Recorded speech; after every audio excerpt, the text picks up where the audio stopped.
Heinrich Himmler, uno de los principales arquitectos del Holocausto nazi. Hijo de un maestro de escuela de clase media, se convirtió en una de las figuras más infames de la historia moderna. Fue la fuerza motora detrás del intento de Alemania de crear una raza dominante y ordenó el genocidio de millones. Cuando la arrestaron tenía 3 años y fue asesinada en Auschwitz en 1942. La mayoría de los de mi generación no entiende cómo hace más de 70 años un grupo pequeño de nazis pudo empezar una guerra que mató a 60 millones de personas.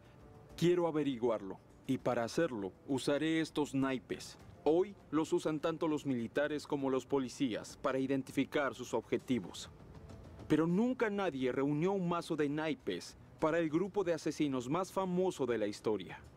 Con la ayuda de expertos, quiero saber qué puesto ocupa cada uno de estos nazis en el escalafón del mal. Mi nombre es James Ellis. Estos son los aliados de Hitler. Una de las cosas más aterradoras de Himmler es que si vemos sus primeros años, es un hombre que creció en una familia de clase media acomodada. No parece haber nada de su primera niñez que lo preparara para ser este arquitecto del terror durante el régimen nazi. Creo que es importante su relación con su padre. Estuvo marcada por la distancia, la falta de cariño, la decepción, y eso pudo haber afectado su tendencia a la radicalización. Creo que era muy inseguro en algunos aspectos. Cuando llegó a la adultez, no estaba formado del todo. Así que creo que los grupos radicales a los que se unió fueron los que le dieron la identidad que él tanto buscaba. Sí, pareciera que Himmler estaba buscando su identidad.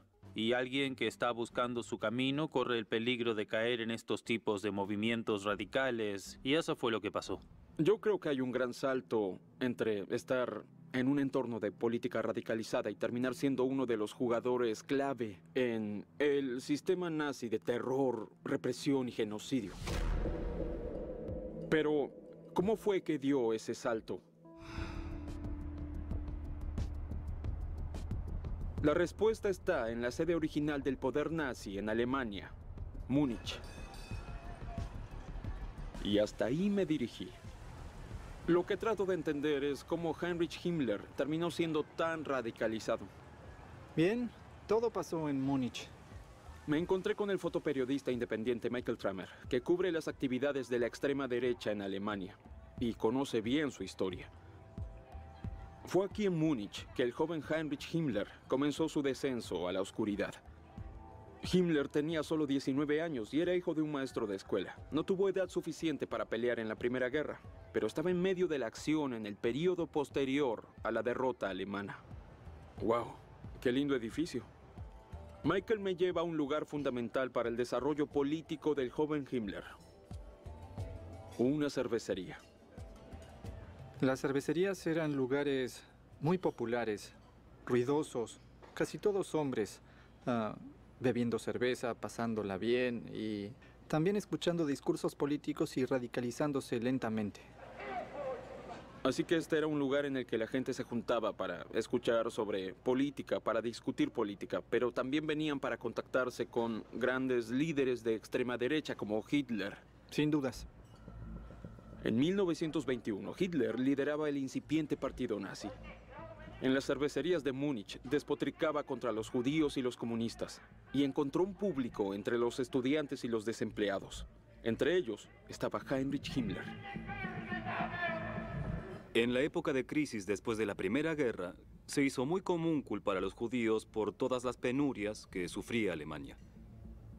Y los antisemitas decían que los judíos solo eran leales entre ellos y con sus intereses internacionales.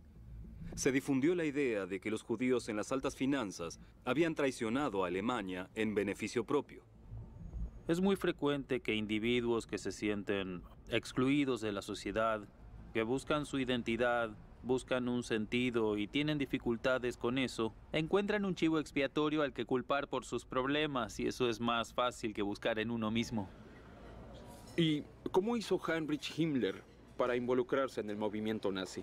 Era un bailarín muy talentoso y participaba en bailes grupales que también se hacían en las cervecerías. ¿Se hizo nazi por el baile? Así hizo contacto con los fascistas. Es difícil imaginarse a Himmler bailando, sobre todo cuando uno piensa que muchos de los que lo rodeaban eran veteranos de la Primera Guerra. El militarismo era importante en la cultura alemana en ese momento, me parece. Así es. El militarismo era muy importante. Al militar se lo veía como al hombre ideal. Himmler tuvo una fascinación por lo militar desde muy temprano. Un momento clave en la juventud de Himmler fue el hecho de que era muy joven para enlistarse en la Primera Guerra. Su hermano lo hizo, y Himmler lamentó no tener la oportunidad de demostrar su valentía en la guerra. Ansioso de codearse con héroes de la guerra, Himmler se adhiere al partido nazi en 1923. Pocos meses después, participa en el intento de Hitler de derrocar el gobierno democrático de Baviera, en lo que se conoció como el Putsch de la cervecería. Himmler tenía una ambición que no tenía límites y sabía que si quería prosperar dentro del partido nazi, tenía que intentar acercarse a una persona, a Adolf Hitler. ¿Y dónde estaba Himmler en el momento del golpe? De hecho, él estaba acá, en este lugar. ¿Justo acá?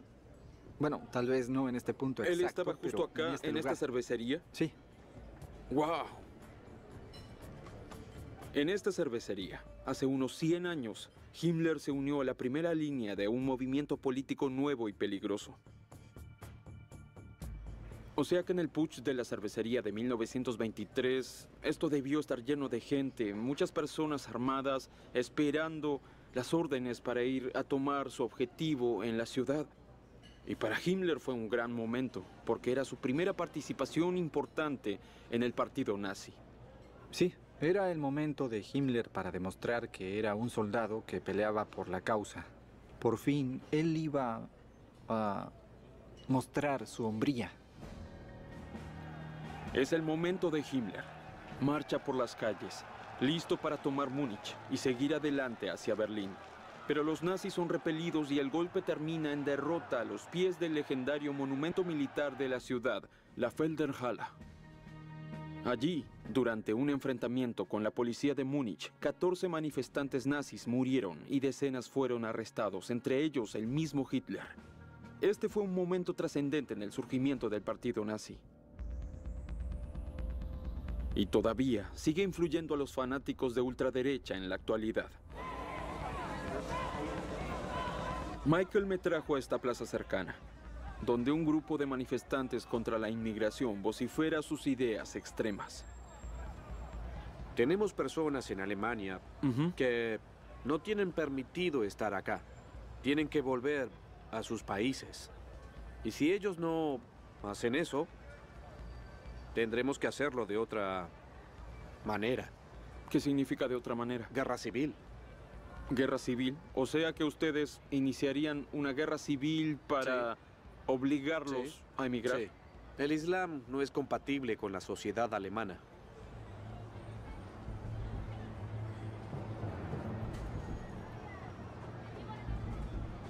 Que estemos en el siglo XXI y que esta gente diga que ahora viene una época violenta, para mí es extremadamente perturbador y muy aterrador. Y si no recordamos la historia, si no recordamos las lecciones del pasado, podría ser un momento catastrófico para nosotros. El paralelismo entre lo que acabo de oír y lo que pasó aquí hace más de 70 años es evidente. Lo más aterrador era que hablaba de violencia y una guerra civil en Europa. Hizo una declaración muy clara. Dijo por el micrófono: en general no me gustan los musulmanes, no puedo evitarlo, no me gustan. Este odio por cierto grupo, sin dudas, ayudó al surgimiento de los nazis entonces. Y ahora, ellos apuntan a un objetivo diferente. Pero, sin embargo, ellos tienen ideas radicales sobre cierto grupo de gente. Son racistas y no lo ocultan. ¿Y tú qué piensas de todo esto? Me resulta muy perturbador y aterrador que un movimiento como este tenga seguidores y se reúna en el centro de una ciudad como Múnich. Sí. Eso es lo que pasaba en la época de Himmler, cuando las ideas fascistas lo llevaron a unirse al intento de golpe de Hitler. Al día siguiente, Michael y yo fuimos a la Feldherrnhalle, donde ese intento se frustró. Este es el lugar donde el putsch de la cervecería se neutralizó. Sí. Así que este lugar era muy importante para los nazis. ¿Cómo se trató esta zona cuando tuvieron el poder? Cuando ellos tenían el poder, cada año hacían una gran concentración acá. Y todos debían hacer el saludo de Hitler cuando pasaban. A este lugar lo transformaron en un templo. Sí, lo transformaron en un templo, un lugar muy importante para los nazis de entonces. Y lo sigue siendo aún hoy. ¿Y por qué todavía es un templo? Bien, en una reunión de extrema derecha, un grupo de 10 se separó de la marcha, caminó hasta el lugar, subió los escalones, se paró ahí, cantó hasta la vista antifascista e hicieron un saludo parecido al de Hitler. Hoy, el infame saludo es un delito criminal en Alemania y muchos otros países europeos. Es impactante saber que se haya hecho un saludo similar en un lugar público. Entonces, hace 2 años, unos hombres subieron la escalera y casi hicieron un saludo de Hitler. Sí, puedo mostrarte el video. Lo grabé aquel día. ¿Tienes un video de eso? Sí. Ok, veámoslo.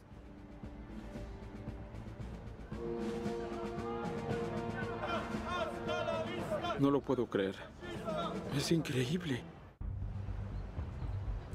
Puedes ver el video acá.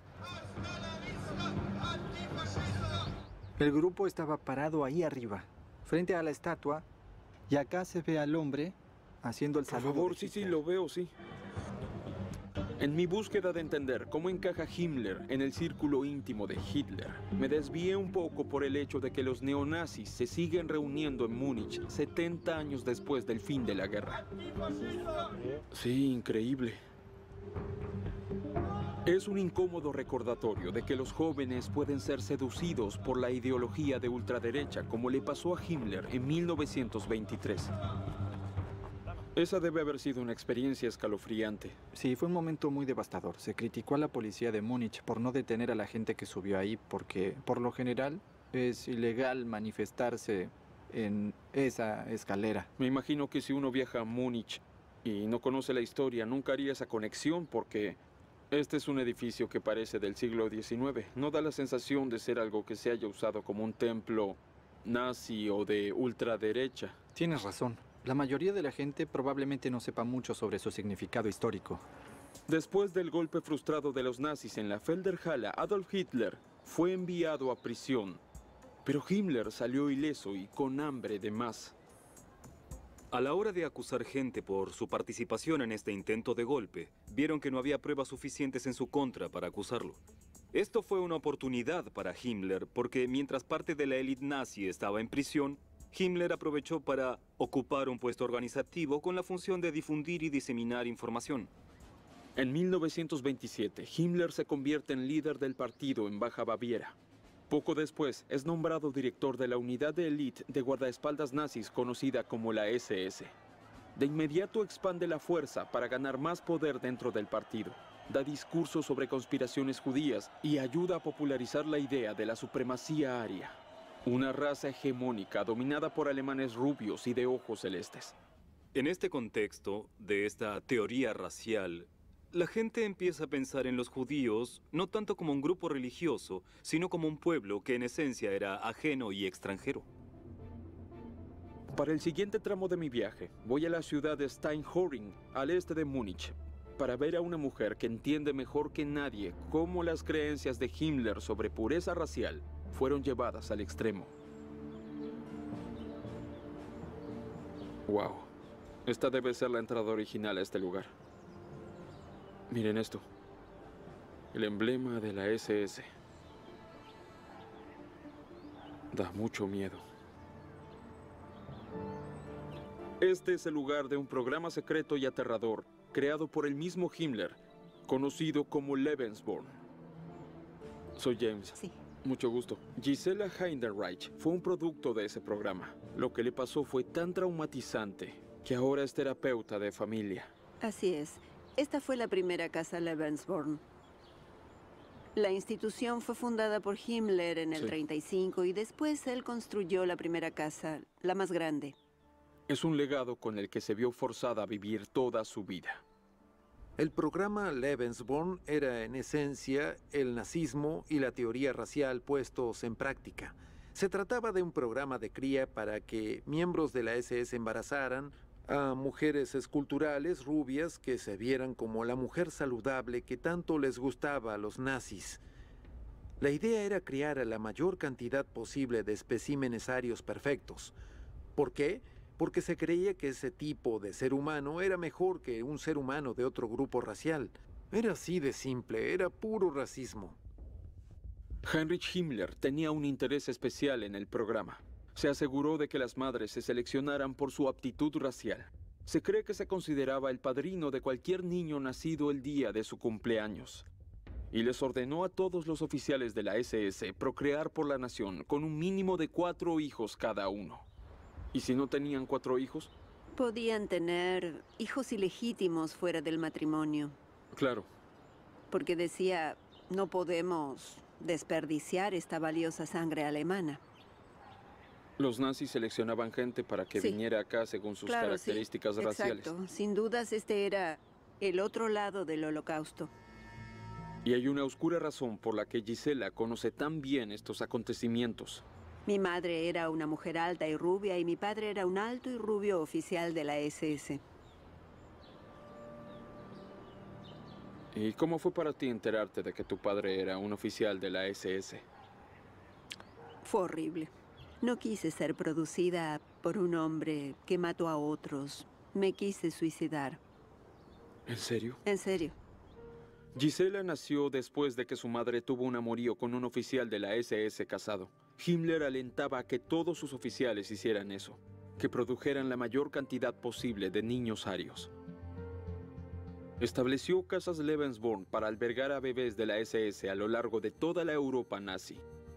Nacieron unos 8.000 hijos ilegítimos en Alemania y otros 12.000 en Noruega. Pero después de la guerra, esos niños debieron crecer con el estigma de su origen. La maestra frente a toda la clase me dijo, algo está mal en tu archivo, no está el nombre de tu padre. ¿Cuál es el nombre de tu padre? Yo dije, no lo sé. Y toda la clase explotó de risa.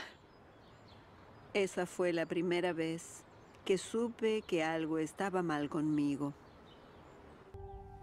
Me horroricé.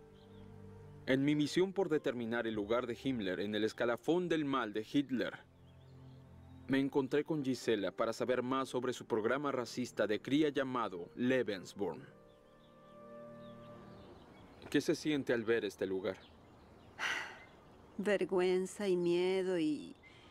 ¿Cómo pudieron hacer esto? ¿Cómo pudieron intentar producir gente especial, gente que debería en el futuro representar a Alemania? Sí. Esto me pone muy triste. Me siento culpable porque de verdad siento que soy parte de todo este sistema. La cría de niños arios puede haber sido el objetivo principal del programa, pero Himmler lo llevó más allá. El programa Lebensborn no solo existía para que los hombres de la SS embarazaran mujeres alemanas perfectas, también se ocupaban de secuestrar niños. Cuando los nazis ocupaban varios territorios, había empleados de la SS que buscaban en las aldeas, ciudades y lugares como Polonia y Ucrania y decían, hay un niño rubio, es un ario. Entonces se lo quitaban a sus padres, lo llevaban a Alemania, le daban un nombre alemán, se lo entregaban a una linda familia alemana y era un ario más que se sumaba. Era un acto absolutamente perverso. Había más de 200 niños acá. ¿Más de 200 niños? Sí, traían a todos los niños acá. Los recolectaban de otras casas. Lebensborn era uno de los peores exponentes de criminalidad del Tercer Reich. No había nada bueno en esto. Una de las cosas más difíciles de entender de los nazis es su sentido del bien y el mal. Muchos de ellos de verdad parecían al menos creer que sus conductas atroces eran conductas buenas o justificadas. La idea de este lugar es muy absurda. Himmler creó el programa Lebensborn en un intento de crear una raza aria mítica y hegemónica, pero el mismo Himmler no se parecía en nada al ideal rubio alto y de ojos celestes con el que él y los nazis se obsesionaban. Gisela me hizo tomar conciencia de la manera en que la agenda racista de Himmler destruyó a miles de familias. Pero su ideología aria no terminaba con la purificación racial. Cuando Hitler y los nazis llegaron al poder en 1933, la SS de Himmler ya era una fuerza temible. Poco después, Himmler tomó el control de la seguridad interna y la policía de Alemania. Bajo su liderazgo, la SS empezó a destruir a todas las voces disidentes, como los comunistas, judíos, líderes de la iglesia y cualquiera que hablara en contra del partido. Todo esto era parte de un plan maestro para cambiar radicalmente la estructura de la sociedad alemana. Voy camino a los bosques de Westfalia, 440 kilómetros al oeste de Berlín, para descubrir el objetivo supremo de Himmler. Todo se hacía acá, en el castillo de Wewelsburg, el hogar espiritual de la SS. Lo que Himmler quería hacer con la SS era convertirla en la unidad de élite que fuera el modelo de la hombría aria nórdica. Altos, rubios, atléticos, inteligentes, y Himmler quería un castillo. Un Camelot quizás para sus caballeros. ¿Quiénes eran? Los miembros de la SS. Y cuando vio Wewelsburg, cumplía todos los requisitos. Himmler imaginó a Wewelsburg como un refugio de lujo para los líderes de la SS, donde aprenderían sobre leyendas dramáticas y folclore. En la actualidad, el castillo es un museo de las atrocidades cometidas por la SS. Podemos ir a ver el uniforme. Claro, vamos. Marcus Morse es el curador. Es muy impactante. ¿Cuál era la importancia de tener un uniforme negro como este? El uniforme negro mostraba que la SS era una élite del movimiento nazi. El uniforme de la SS es uno de los símbolos más legendarios del terror de la Segunda Guerra. Se lo diseñó para generar miedo y hacer que los oficiales de Himmler se sintieran superiores. Una vez Himmler dijo que solo ver el uniforme de la SS era suficiente para que la gente se sintiera enferma. El propósito de la SS era ejercer violencia y, por supuesto, este es un símbolo de esa violencia. Sé que solo es un uniforme, pero al ver esto de cerca y saber lo que representa, no puedo evitar sentir asco por él.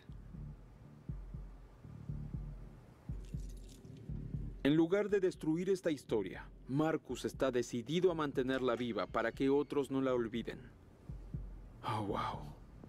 Muchas veces reciben grupos escolares que vienen aquí a aprender la verdad sobre el nazismo. Siento que estoy en una sala medieval. ¿Qué es esto? Estos eran los Obergruppenführers, la sala de los líderes de la SS, los supremos. Se construyó específicamente para los líderes. Sí, para los líderes, para el general Bien. más alto y los oficiales de la SS, sí. Veo que hay 12 pilares que representan. No lo sabemos exactamente. Lo que quizá pudieron haber pensado es algo como la leyenda del rey Arturo y los 12 caballeros. O sea que sería parte de una leyenda artúrica retorcida. Se ve a sí mismo como al líder de una generación heredera de una orden de caballeros medievales. El objetivo a largo plazo de Wewelsburg era convertirse en una especie de catedral del nazismo. Iba a ser un lugar donde los hombres de la SS pudieran ir a adorar quizás la idea de la SS. Y en el corazón de toda religión están sus símbolos. ¿Y qué tenemos acá en el medio? Este ornamento acá, en medio de la sala de los líderes, es conocido como el Sol Negro. ¿El Sol Negro? El Sol Negro, sí. ¿Y qué representa? No lo sabemos. ¿No hay alguna idea? La gente que se paraba acá, en este lugar, quizá debía sentir que estaba parada ¿En el centro del en mundo? el centro del mundo, de una manera simbólica. Y a este símbolo lo usan miembros de los partidos neonazis de ultraderecha actuales, ¿verdad? Está en sitios web en Australia. Se encuentra en los uniformes de las milicias nacionalistas de Ucrania y en las manifestaciones neonazis en Charlottesville. Sí. Había banderas con este mismo ornamento. ¿La gente tenía banderas en Estados Unidos con Sí. este símbolo en ellas? Los símbolos nazis siguen teniendo un rol fundamental en el fascismo actual. Y mientras termino mi visita a Wewelsburg, encontramos evidencias de que el castillo podría seguir siendo atractivo para los extremistas de hoy. ¿Qué es eso? En mi visita al castillo de Wewelsburg para aprender más sobre las ambiciones de Himmler para la SS, me impacta ver que algunos visitantes podrían seguir festejando a los nazis en lugar de aprender de su legado de terror. Parece que alguien ha dibujado a propósito una esvástica en el suelo. Considerando el pasado oscuro de este edificio con la historia de la SS, es muy aterrador. ¿Cómo te hace sentir? Bien, por supuesto me enfurece. Somos una institución que educa a la gente sobre lo que fue el nazismo y la SS. ¿Qué importancia le das a asegurarte de que este lugar no se convierta en un templo nazi? Trabajamos para que eso no pase. Lo que el nazismo fue para la historia. Es la persecución de personas, es la tortura de personas, es la matanza de personas. No hay ninguna manera positiva de pensar en el nazismo.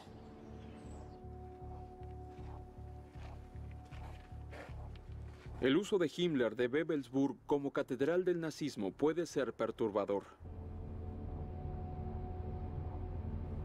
Pero sus retorcidas creencias tuvieron otra forma mucho más horripilante. Y ahí es donde iré ahora, al lugar donde se cometieron algunos de los peores crímenes de la historia. Nunca había estado en un campo de concentración. Es la primera vez que estoy en uno. Y sé que es importante estar acá, pero seré sincero, no me entusiasma la idea.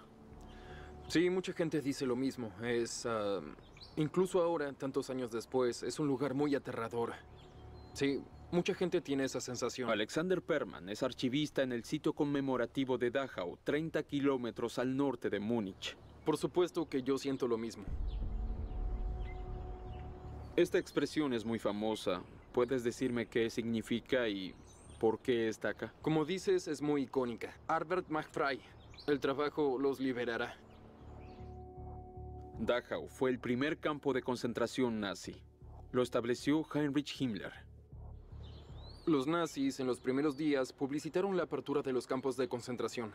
¿En serio? Intentaron crear una ilusión. Dijeron, llevaremos a la gente mala responsable de toda la agitación en Alemania antes de nuestra llegada. Sí. Vamos a ponerlos en estos campos de concentración y a través del trabajo duro vamos a reformarlos. Era como un sistema penitenciario para reformar a gente a la que se consideraba poco deseable para la nación. Exacto. La realidad del otro lado es que el trabajo en el campo estaba diseñado por los nazis solamente para quebrar a los presos.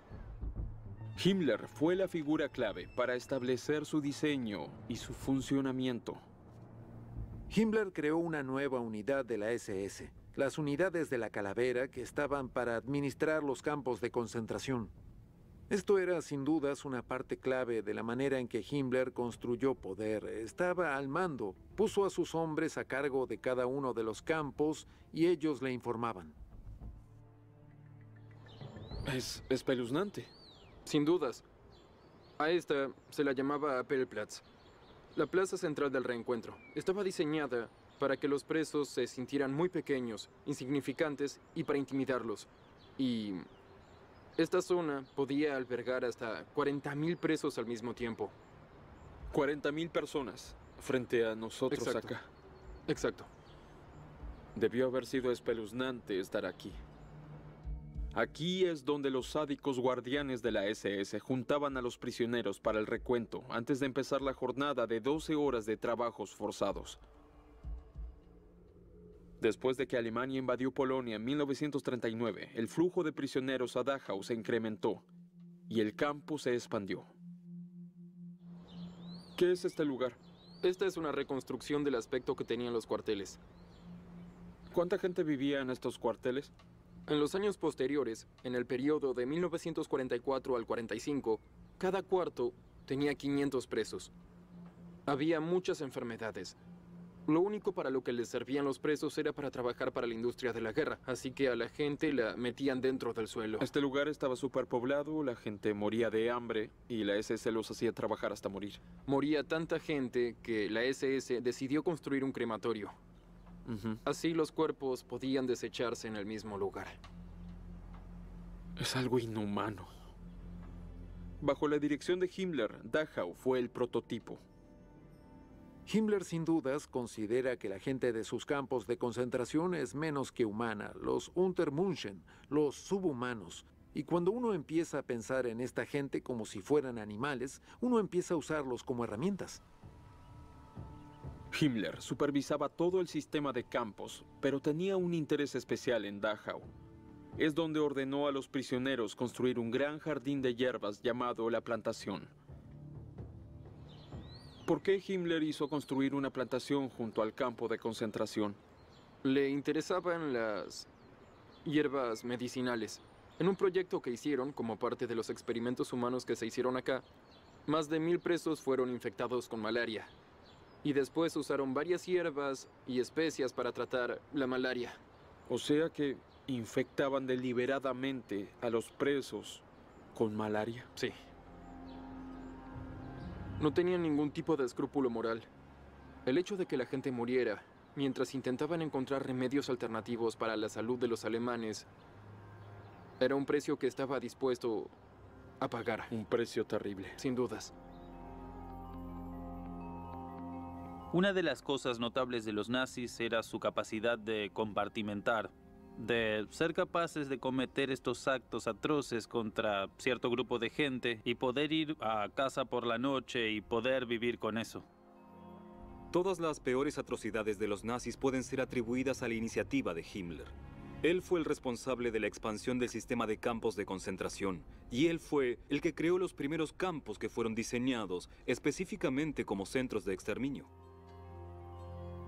Para darte un ejemplo de un campo de la muerte, Treblinka estuvo abierto por unos 11 meses. En ese tiempo, murieron casi 1 millón de personas. 1 millón de personas en 11 meses. Son casi 100.000 por mes. Los campos de la muerte como Treblinka en Polonia llegaron a esas cifras a través del uso de cámaras de gas especialmente diseñadas, donde la gente era asesinada en masa. Para muchos, los campos de concentración como Dachau eran la última parada en su viaje hacia esas cámaras. Si había una persona que era responsable de todo esto, es Heinrich Himmler. Para mí es muy aterrador que una persona pueda ser tan malvada, que pueda tener esa visión diabólica para crear lugares como este y cometer atrocidades y genocidios a una escala tan grande. ¿Cómo es para ti a nivel emocional lidiar con este lugar de manera cotidiana? Aunque suene como un cliché, es un honor trabajar acá. Es un honor poder mantener la historia y los hechos vivos para que podamos aprender de esto. Es importante entender que unas 40.000 personas fueron asesinadas aquí por los nazis hace menos de 75 años. ¿Cómo pudo alguien crear algo tan siniestro como esto? Por esto es que a Himmler se lo considera el arquitecto de la solución final. Fue clave para el asesinato sistemático no solo de judíos, sino de cualquiera que se considerara enemigo del Estado. La mayoría no era una amenaza para nadie. Miriam Grunbaum, cuando fue arrestada, tenía 3 años. 3. Y fue asesinada en Auschwitz en 1942.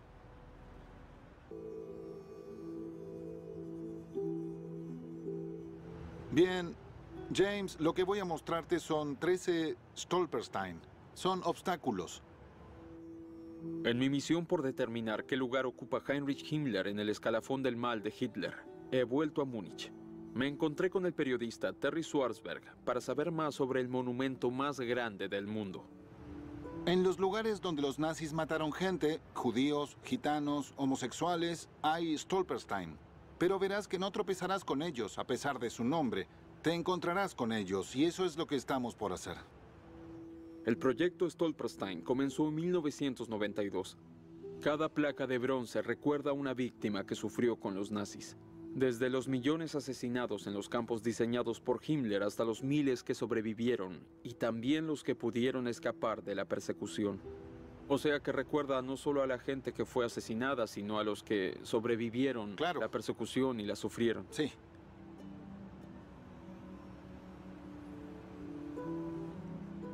Estos Stolperstein son para 3 familias judías. Esta familia, los Rosener, como puedes ver, madre, padre, 4 hijos. Mira acá, por acá si puedes. Miriam Grunbaum, cuando fue arrestada, tenía 3 años. 3 años. Y fue asesinada en Auschwitz en 1942. Y yo tengo hijos. ¿Cómo puedes asesinar niños?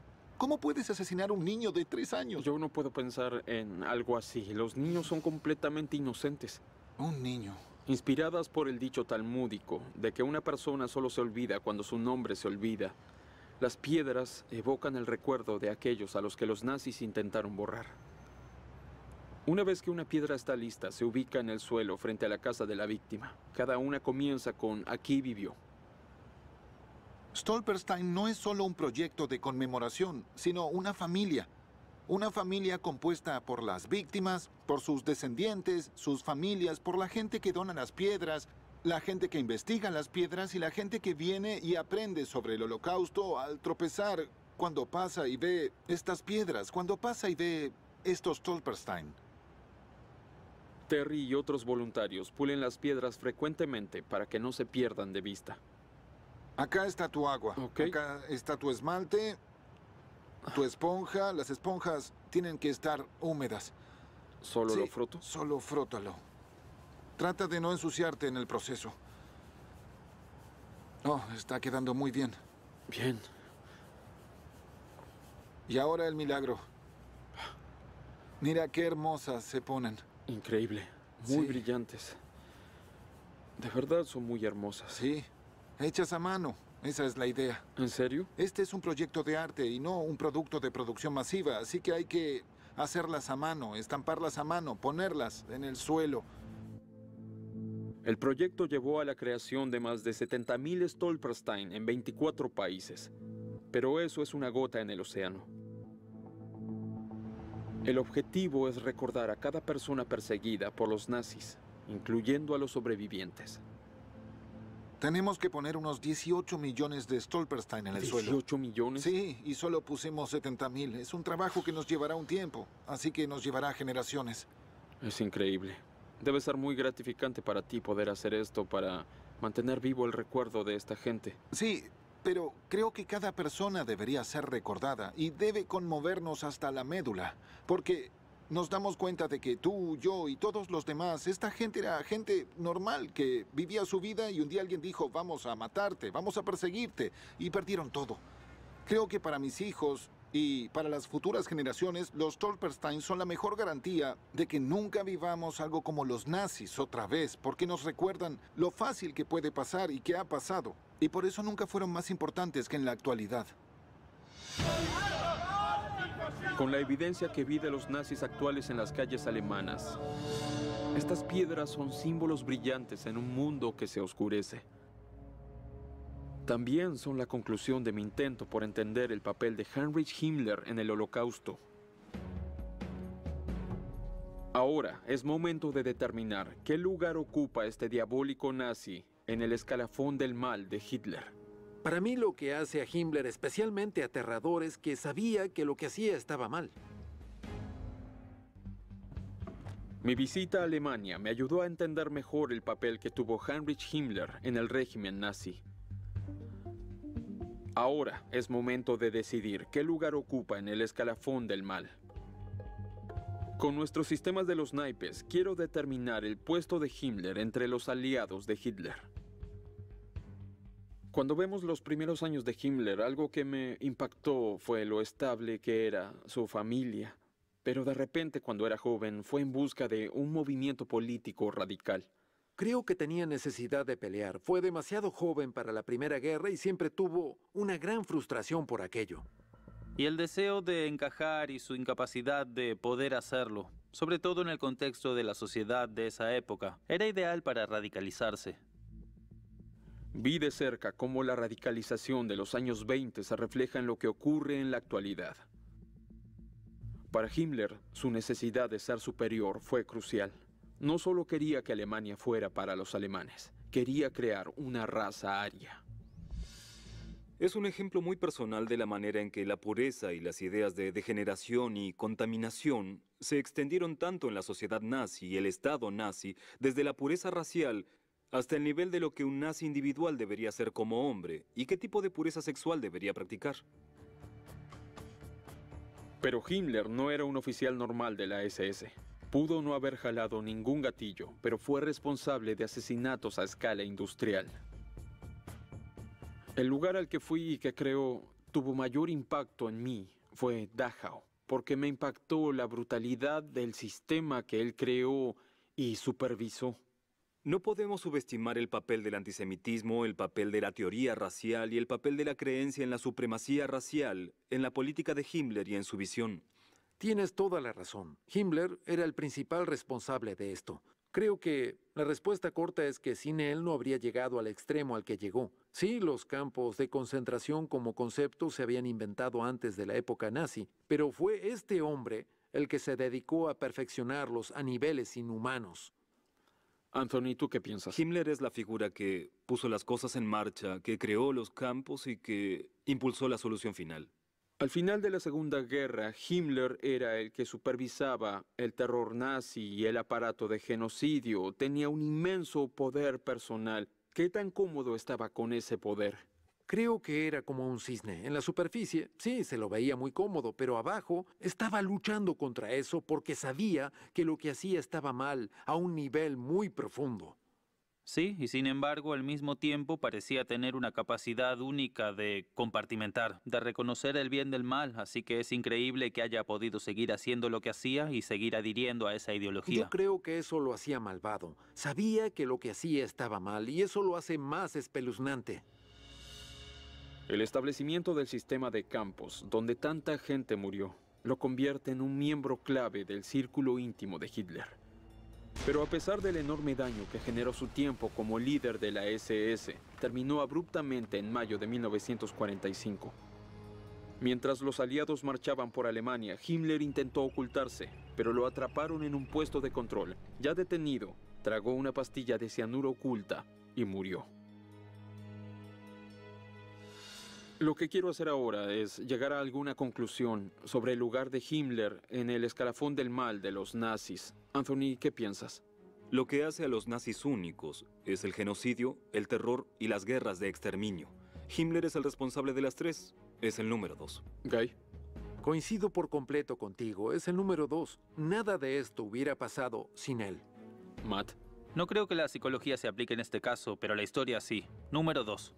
En base a mi experiencia de su historia en Alemania y a la conversación que tuvimos, debo coincidir con ustedes. Para mí es el número 2 y por eso es el as de corazones. Solo detrás de Hitler, Heinrich Himmler era la mente criminal detrás del genocidio nazi. Por los horrores que desató en toda Europa, Himmler supera a todos sus rivales entre los aliados de Hitler.